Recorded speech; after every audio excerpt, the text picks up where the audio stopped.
마태복음 1장 18절로 21절 말씀을 봉독에 올리겠습니다.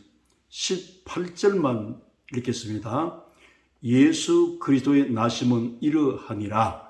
그의 어머니 마리아가 요셉과 약혼하고 동거하기 전에 성령으로 잉태된 것이 나타났더니. 아멘. 예수님께서 왜 성령으로 잉태되셨는가? 이와 같은 제목으로 하나님의 말씀의 은혜를 함께 나누고자 합니다. 사람이 이 땅에 오는 그 과정을 성경은 세 분류로 말씀하고 있는데 이 내용을 먼저 말씀드리고자 합니다. 첫 번째는 부모 없이 이 세상에 태어난 세 사람에 대해서 성경은 우리에게 잘 인간 탄생을 전해주고 있습니다. 두 번째는 거의 모두가 다 부모를 통해서 이 땅에 오게 됩니다. 세 번째는 독특한 출생으로 본문의 말씀대로 마리아라고 하는 처녀의 몸을 빌려서 말씀이 육신이 되어 성령의 능력이 마리아를 덮으심에 한 인생이 탄생하는데 그 이름이 예수 그리스도이십니다. 이 말씀을 좀 중점적으로 말씀드리도록 하고 첫 번째 그 말씀을 소개합니다. 창세기 2장 7절에 보면 아담과 하와 두 사람은 하나님의 창조의 작품이기 때문에 부모를 통해서 오지 않았음을 선명하게 말씀하고 있습니다. 하나님께서 인간을 창조하실 때 흙으로 하나님의 형상대로 빚으시고 그 코에 생기를 불어 넣으신지라 생명이 되어서 이를 사람이라 칭했습니다. 인류의 조상은 이름이 아담입니다.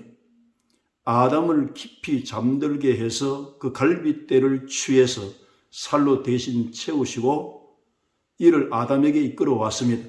아담이 이는 내 뼈 중에 뼈요 살 중에 살이라 그랬습니다. 그래서 이 둘이 합하여 한 몸이 될지라 하고 생육 번성의 복을 주므로 여기서부터 인간이 후손이 출생하게 되어집니다. 그래서 이 두 사람은 하나님의 창조의 작품이기 때문에 부모를 통해서 오지 않았습니다.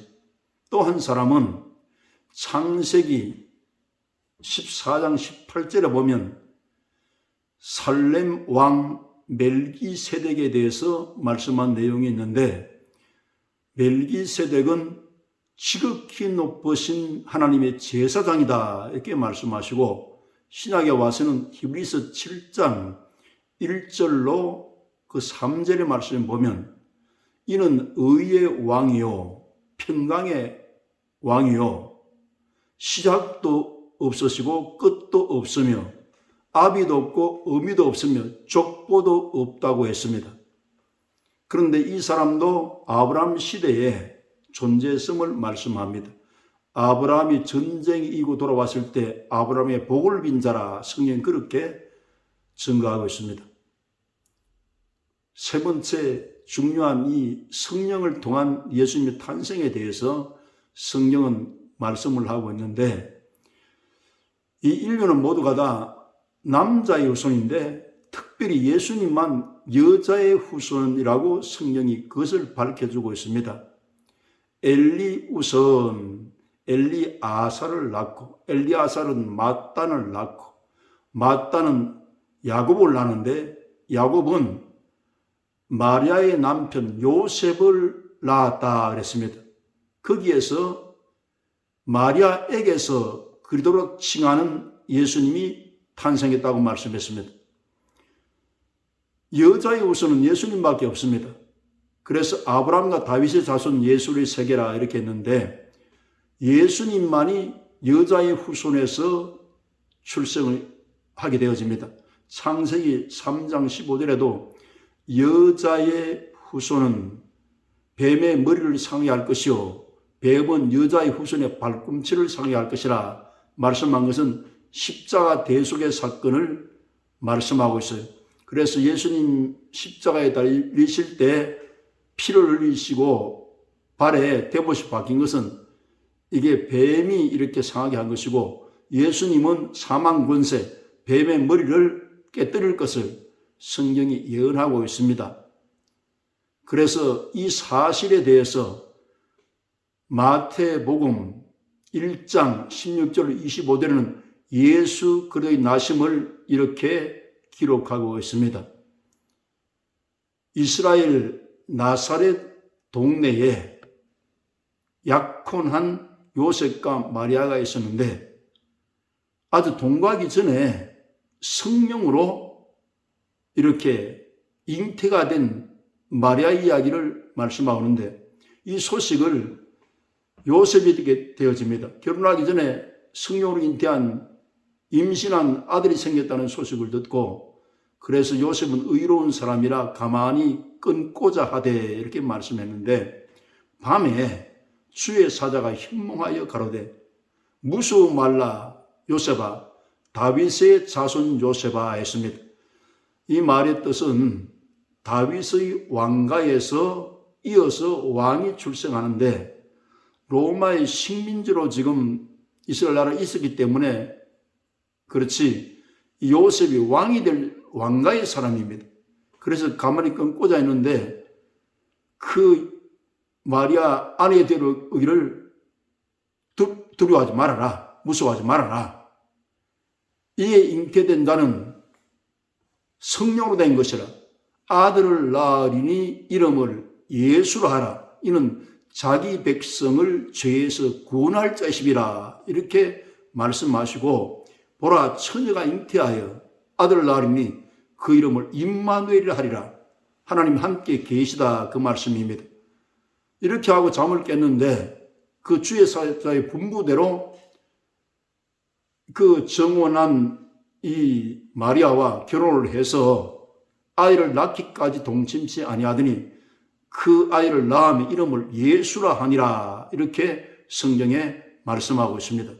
예수님은 이렇게 탄생하셨습니다. 그리고 마리아에게도 천사가 나타났어요. 천사 가브리엘이 나사렛 동네에 한 처녀를 찾아왔는데 그 이름이 마리아입니다. 그래 찾아와서 이렇게 말씀해, 은혜를 입은 자의 평안할지어다. 네가 하나님의 은혜를 입었느니라. 그런데 천사를 처음 보기 때문에 마리아가 이런 일이 어찌된 인사인고 이렇게 말하게 되어지는데, 하나님께서 너와 함께 하시도다. 네가 하나님의 은혜를 입었다. 아들을 잉태하리니 이름을 예수라 하라 그랬습니다. 이는 앞으로 큰 자가 되고 다윗의 왕위를 이을 사람이 되고 그 야곱의 왕가의 대를 이어서 영원무궁하도록 그 나라가 크게 번성할 것을 말씀을 했어요. 그래서 이 이야기를 듣고 내가 지금 사내를 알지 못하는데 어떻게 이런 일이 있을 수 있겠습니까? 성령의 능력이 너를 덮으시고 네게 성령에 의해서 그 잉태된 자는 하나님의 거룩하신 아들이라 이렇게 했습니다. 그러면서 엘리사벳의 이야기를 하는데, 엘리사벳이 늙어서 침례 요한을 잉태하게 되어지는데 이미 그 뱃속에 6달 된 잉태된 아이가 자라고 있다고 그 이야기를 전해줍니다. 대저 하나님의 능력은 능치 못하심이 없느니라 하고 이렇게 믿음을 심어주었더니 이 마리아의 고백이 주의 계집정오니 말씀대로 이루어지이다 이렇게 고백했더니 천사가 그를 떠났더라 이렇게 말씀하고 있습니다. 예수님은 이렇게 해서 이렇게 잉태가 되어졌다는 것을 누가복음에 말씀하고 있습니다. 그리고 2장의 말씀을 보면 예수님 탄생할 때에 그때 로마의 가이사 아구스도가 있었는데 천하에 호적하라는 명령을 내립니다. 그래서 구레뇨가 시라의 총독이 있을 때 첫 번째 한 일이라고 성경이 말씀했는데, 그러면 이 마리아와 요셉은 동행을 하면서 나사렛 동네에서 베들레헴으로 갑니다. 왜냐하면 다윗의 가문이 그 고향이 거기였기 때문에 거기까지 호적을 하기 위해서 갔는데 잉태된 아이가 산딸이 참에 거기에 세산을 하게 되어집니다. 사갈이 있을 곳이 없는지라 강보로 아이를 싸서 그 위에 누웠다 그랬어요. 예수님이 탄생은 이렇게 이 세상에 오시게 되는 그 통로를 성경은 이렇게 분명하게 기록을 했습니다. 그러면 예수님은 왜 성령을 통해서 이 땅에 잉태가 되었습니까? 이 땅에 오시게 되었습니까? 마리아를 통해서 잉태되고 이 말씀을 중점적으로 드리도록 하겠습니다. 인류의 구원자가 되려고 하면 하나님 아니시고는 안 된다는 말씀입니다. 왜 그런가 하면 아담과 하와가 선악과를 먹고 모두가 죄인이 되기 때문에 그 후손도 죄인이 되어 있습니다. 그럼 죄인은 흙으로 돌아가게 되어 있어요. 죄의 삭은 사망이기 때문에. 그럼 죄의 문제를 해결하고 우리를 구원해야 되는데 인간은 구원할 수가 없기 때문에 하나님께서 인간의 몸을 입고 오셔야 되는데 말씀이 육신이 되어 신령한 몸으로 이 땅에 오셔야 되고 죄 없는 분이 오셔야 되고 하나님이 오셔서 인간을 구원하기 위해서는 인간의 몸을 입고 오셔야 됩니다. 그래서 약혼자 마리아의 태를 잠깐 빌려서 하나님이 그 성령의 능력을 가지고 그 마리아를 덮으심에 여기가 잉태가 되어서 예수님이 10달 동안 그 마리아가 임신하고 있다가 출산이 되어집니다.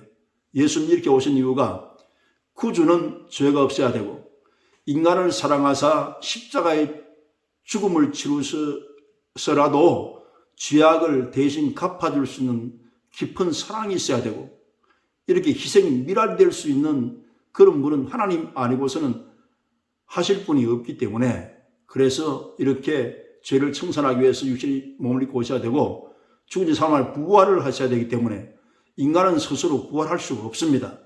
그래서 부활이 증명하는 것은 이분이 하나님이시라는 것을 입증하는 것이기 때문에 그래서 성령을 통해서 이 땅에 오신 것은 인간을 구원하기 위해서는 육체를 입고 오셔야 됩니다. 왜 육체를 입고 오셔야 됩니까? 육체를 입고 오셔야지 십자가에 못 박힐 육체도 있고 가시관을 쓰고 피를 쏟을 육체도 있고 채찍마다 피 흘려 대속할 육체가 있어야 되기 때문에 그래 육체를 입고 오신 겁니다. 그래 이사야서 53장의 그 말씀을 보면 그가 찔림은 우리의 흠을 인하며 그가 상함은 우리의 죄악을 인함이라. 그가 징계를 받음으로 우리가 평안을 누리고 그가 채찍에 맞음으로 우리가 나음을 입었도다. 그럼 이 역사를 이루기 위해서는 예수님이 반드시 육체를 입고 오셔야 되기 때문에 그래서 성령을 통해서 죄 없이 오셔야 되고 육체를 입고 오셔야 되기 때문에 또 신령한 몸으로 오셔야 되기 때문에 이런 방법을 선택하셨다고 복음이신 예수님의 메시지를 성경이 기록하고 있습니다.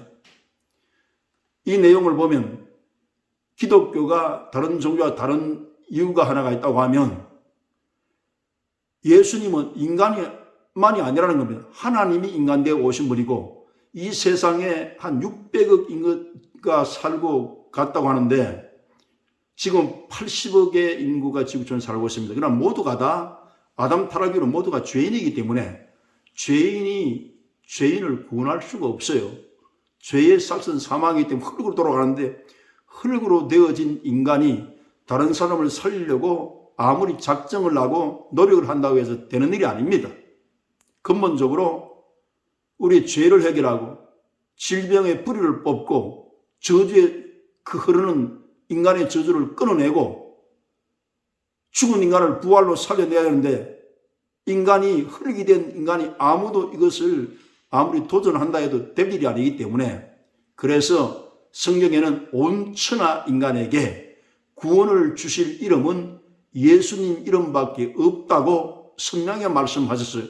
예수님이 길이요 진리요 생명이라고 말씀한 것도 유일하신 하나님이신 예수님이 우리를 천국까지 안내할 수 있고 구수자를 통해서 인간의 죄를 청산할 수 있기 때문에 길은 하나밖에 없다는 것을 성경이 말씀하고 있습니다. 오늘 복음을 듣는 귀하신 분들이 우리의 모든 죄악이 예수님께 옮겨지기 위해서 육체를 입고 오셔야 하는 이 예수님의 인간으로 오신 탄생을 그냥 우리가 생각할 것이 아니라 탄생 자체가 죄 없이 오신 하나님께서 내 죄를 예수님 몸에 옮겨서 처리해 버렸다는 것이 기쁜 복음의 소식입니다. 그리고 죽으셨다가 3일만에 부활하시기 때문에 이 포인트가 되는 이 말씀을 깊이 묵상하면서 우리가 신앙적으로 오직 예수님만이 구원이 있다고 하는 이 사실에 대해서 명확한 인식을 가지고 복음적인 은혜로 인생을 승리할 수 있는 복된 여러분들이 다 되시기를 주 예수님 이름으로 축원합니다.